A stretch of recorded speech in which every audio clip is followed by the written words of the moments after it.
Chrissy Swan Show. Let's talk Post Malone. Chrissy's clickbait. Actually, I'm burying the lead because within the next 5 minutes, we are going to be talking about Post Malone, but also we're going to cover off either end of the spectrum of my loves and dislikes. We're going to be talking Meghan Markle and Brooke Shields and how they could possibly be intertwined. I'm excited for that.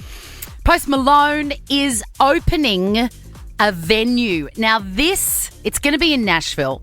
I've been to Nashville. That was sort of the first sort of international trip that I ever took on my own because my friend was living there, and also Memphis is very close to Nashville, and I always had a dream to go to Graceland, which I did, and it was amazing.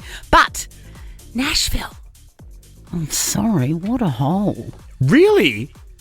There's nothing to do. There's nothing to do. There's no one around. In fact, that almost goes for every American city/town I've ever seen. With Nashville, I remember our friend Jonathan Brown telling me it was a great watering hole. There was great places to drink. He'd have big nights there. No. Obviously you weren't there doing that, but did you find that or no? No. That you're thinking of New Orleans, and he was there during the big time, like the big Mardi Gras or whatever it is. No, he went to a footy trip years and years and years ago in Nashville. Maybe it's changed over the years. Well, there was nothing going on. Having said that, I was in bed and ordering Uber Eats by That's 7:30. right. So it might be my problem. But Post Malone is giving them something to smile about. It's going to be a huge area where you can eat and drink and have some fun, which, frankly, Nashville needs. Entering his hospo era. Good on him. I think it's really good, but there's a long tradition of that sort of thing. I remember Bruce Willis and Sylvester Stallone and somebody else huge in the 80s had a chain of restaurants like this called Planet Hollywood. Do you remember? I do. They went bust. Brooke Shields. You know, one of the greatest comparisons happened to me this week. I dyed my eyebrows. Yeah. And I posted a photograph of me with the dye on, looking like an angry bird. Yes, I saw that. I lost count of the comments that said, "Hey, you look like Brooke Shields." And you weren't even wearing your Brooke Shields-inspired Specsavers glasses. Well, I think I was wearing the Mark II, the version 2 of them, which I've got on today. So still the Aviator, but not exactly the same as hers. Okay. Anyway, she appeared on a podcast where she spoke of Meghan Markle and how they had met previously at a big conference, an International Women's Day sort of deal. And she said, Katie Couric was the... remember Katie Couric? Katie Couric? Hey, I'm Katie Couric, reporting live. She was the facilitator, and Brooke says, Katie asks the first question to Meghan, and she talks about how at 11 she was already advocating for women with that story that she has trotted out 1,000 times. Any about chance she gets. Writing a letter God. about an ad. It's like, come on. You're 11. Go and play. Go find a friend. Don't be writing into TV stations. And also, I'm sorry, if your peak of advocacy for women and feminism occurred when you were in grade 5, take a good hard look at yourself about what you've done for the last, do you know what I mean? Where did you go from there? Anyway, Brooke agrees with me. And she says, it was just too precious. And I was like, they're not going to want to sit here for 45 minutes and listen to anybody be so precious and serious. So Brooke said, excuse me, I've got to interrupt you there for a minute. I wasn't trying to be rude, she said, but I wanted it to be funny because it was so serious. And you've tracked down some of the audio. Because I love Brooke Shields, and that woman knows how to hold a crowd. So this took place in March of last year. Have a listen, Swanee. About 11 years old, and I had seen a commercial on TV. It said, women all over America are fighting greasy pots and pans. And the boy said, yeah, that's where women belong, in the kitchen. And at 11, I just found that infuriating and wrote lots of letters and put pen to paper, and they ended up changing the commercial. This is one of the ways where we're different. When I was 11, I was playing a prostitute. The Chrissy Swan Show. The Chrissy Swan Show. Let's go clicking. Chrissy's clickbait. I just love a celebrity that is happy to give away their secrets and happy to give away their instructions. Brittany told us what she's on. Not yet. But if I ask Curtis Stone, what is that blah blah you're using? And he says, it's this. I just feel like I've won the lotto. Yeah. You know? Yeah. TikToker Rachel Leary must have thought it was a long shot to ask the beautiful Kylie Jenner how to get the exact same boozies as her. But she was... Please, can you just tell us what it is that you asked for when you had your boobs done? You have got what I am like looking like to have done. It's like the most perfect natural looking boob job ever.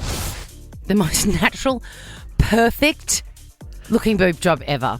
Also, is that Charlie XCX moonlighting as Rachel? It sounds like it, doesn't it? It sounds... Kylie Jenner has heard this plea and she has answered the following. 445cc, moderate profile, half under the muscle, silicon, Garth Fisher. Hope this helps. Good on it. Garth Fisher's obviously the surgeon, is that Yeah. right? Yeah, we've seen him on Keeping Up with the Kardashians before. I think he might have done Chris's first facelift. Right.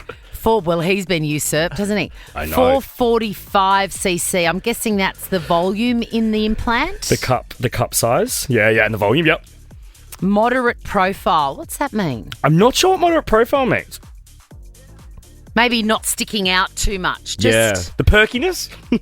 And then half under muscle. I know that under or over muscle is a thing. I've never heard of half. A big convo. I didn't know you could do half. There you go. That must be the secret. Good on it. Love that we're entering an era of people, especially people like the Kardashians, these big celebrities, not gatekeeping what they had done. I think it's really important, and it's just like, yeah, like we can see what you've done, Kylie. Tell us, and she just says it.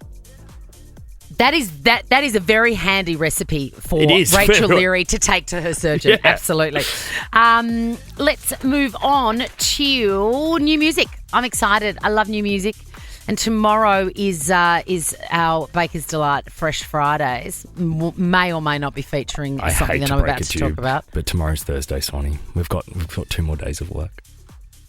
Oh my God, I thought tomorrow was Friday. I know. I hate when that happens. Oh, God. Anyway, no, all right. Turn that frown upside down. In 2 days, we do our Vegas Live Fresh Fridays, and one of these may be featured. Sabrina Carpenter has announced overnight she's releasing a new single called Man Child. I think it's about time. I just can't get enough. The last one we had was that, Busy Woman? Yeah, Busy Woman. But I've just realised with Man Child, Swanee, you're probably about to get to this, but the fact she has posted it to Twitter saying, this one's about you. Yes. Does that mean she's talking about your mate? I think so. With his piggy little eyes? Yes, from Barry Keoghan. Barry Keoghan from Saltburn. Wow. Unless yes, that's exactly what she's saying. That is exactly what she's saying, and I can't wait for it. Also, Ed Sheeran, everyone's favourite redhead, is dropping a new song on Friday as well. Now, I do not have a grab of Sabrina Carpenter's, but we do have a little sneaky peeky of the new Ed. It's called Sapphire. Floating like fireworks in the sky. Sapphire. Touching your body while you're pushing on me. Don't you in the party? I could do this all week. Well, Azizam was inspired. It had a Persian inspiration behind it.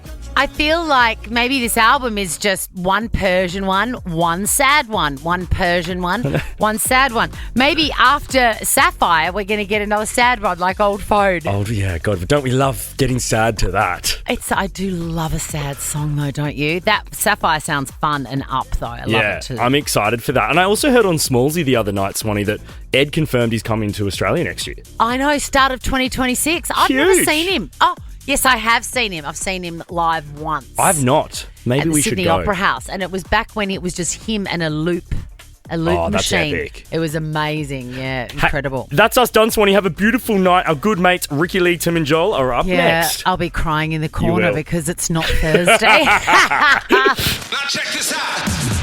The Chrissy Swan Show is a Nova podcast. For more great comedy shows like this, head to novapodcast.com.au.